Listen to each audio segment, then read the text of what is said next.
Jamal Roberts vulnerably shares hard history with his mom. I felt like I was abandoned. Although many American Idol contestants open up on the show about the challenges they've been through, Season 23 winner Jamal Roberts kept his hardest stories close to the vest. But time and again, the show's judges and mentors, including past winner Fantasia, remarked about how much pain came through in his voice.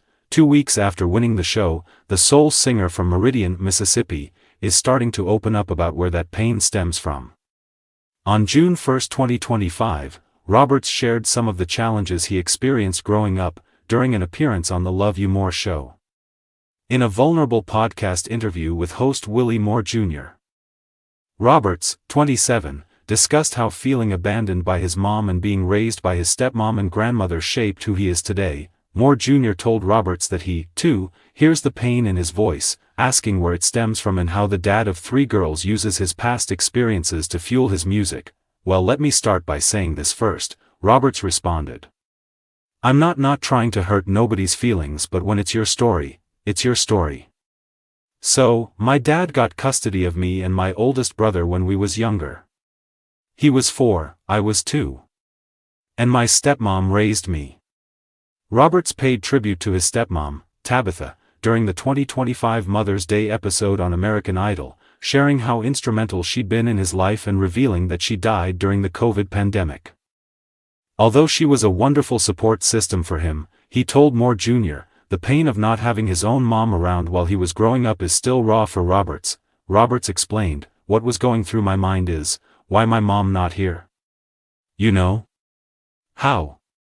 'Cause I got kids and I'm not going to let my kids go nowhere, you know what I'm saying? How did you get comfortable enough to let us just slip through the cracks and let my daddy take full custody? You know, no visitations," he continued. "I didn't see you, you know? Stuff like that. It bothers me a little bit because I know that if I was fighting for my kids, we still going to be fighting. Ain't no giving up, I'm just saying." Roberts went on to say that it was particularly hurtful when his mom later had more children, but still kept her distance from him and his brother. "We still over here with my dad," he recalled. "I'm like, how does that work? Like, what's going through your head? Like, was we not good enough? I'm like, what did we do so bad to make you abandon us and then go have more kids? It does click with me, it still ain't clicked yet." Roberts said that when people say they've heard the pain in his voice and in stories about his faith. "I pulled from abandonment.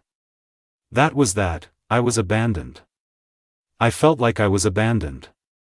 Fortunately, Roberts said, his stepmother was a loving presence in his life, given that his dad was not emotional and rarely gave hugs or praise. "I used to have self-confidence problems," he told Moore Jr., but said his stepmom always told him, "No, baby, you can do it. You can do it. Just do this, and you can do anything you put your mind to, and I'll always be there to support you." She was always there. Roberts' biological mom, Kim, is back in his life and is involved in his daughters' lives. She was with him and his 2 eldest daughters, Harmony, 7, and Lyric, 4, at his American Idol audition, and was frequently seen in the studio audience at American Idol, cheering and crying for her son. He didn't elaborate on the Love You More show about how they reconciled, but told Moore Jr. that they have not discussed why she gave up custody more than 2 decades ago. He noted, though, that he is okay with not knowing. "I never long for knowing what happened, and I feel like if she wanted me to know, she would have been told me," Roberts explained.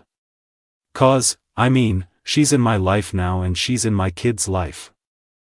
I feel like if it was really that deep, she would have told me, you know?" Roberts continued, "I don't care to find out because my life now is my life and all those mistakes have paved the road and made me who I am today. So I don't want to put no more pavement on the road I'm fine, yeah I'm fine."